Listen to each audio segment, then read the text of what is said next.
yakan odun neyleyin. Aşkabadın bağı ören gürüdü, şol bağlarda tüyü odu dürüdü. Eletli de kıya kıya karadı, hak tüyünün yakan odun neyleyin. Uşkadaşından fönmen çıkan var mıdır? Tüymen tüyülmen geçin var mıdır? Hatam olsa ötün ey dost yarlarım, hak tüyünün yakan odun neyleyin.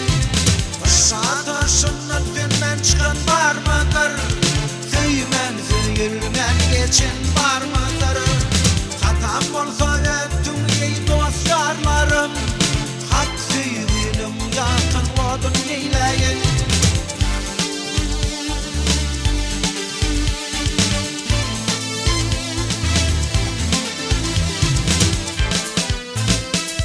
Dikensiz gül olmadı deyip durumsan, Dövaydan ananmandır hiç zaman. Göz bilen görmedik kulağı deşir, hak tüyünün yakan odu açaçan. Dikensiz gül olmadı deyip durumsan, Dövaydan ananmandır hiç zaman. Göz bilen görmedik kulağı deşir, hak tüyünün yakan odu açaçan. Işkadaşından fönmen çıkan var mıdır? Tüymen tüyülmen geçin var mıdır?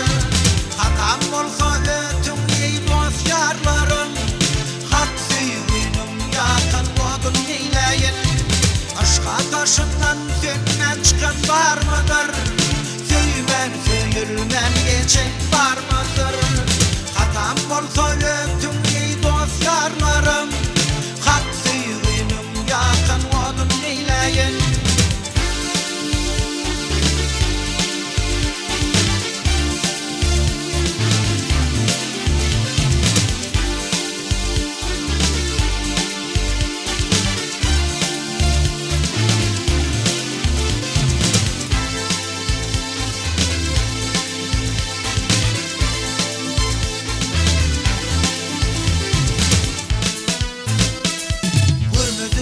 Öğüt bolsun sözlerim, yanmadığa böğüt bolsun gözlerim.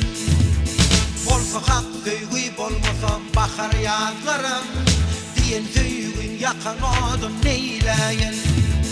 Görmediğe öğüt bolsun sözlerim, yanmadığa böğüt bolsun gözlerim. Bolsa hak tüyü bolmasa bakar yazlarım, diyen tüyün yakan odun neyleyin. Bolsa hak tüyü bolmasa bakar yazlarım, diyen tüyün yakan odun neyleyin.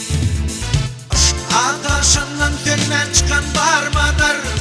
Tüymen tüyülmen geçin var mıdır? Hatam olsa ötün ey dost yarlarım, hak tüyünün yakan odun neyleyin. Aşk ateşinden fönmen çıkan var mıdır? Tüymen tüyülmen geçin var mıdır? Hatam olsa ötün ey dost yarlarım, hak tüyünün yakan odun neyleyin. Aşk ateşinden fönmen çıkan var mıdır? Tüymen tüyülmen geçin var mıdır?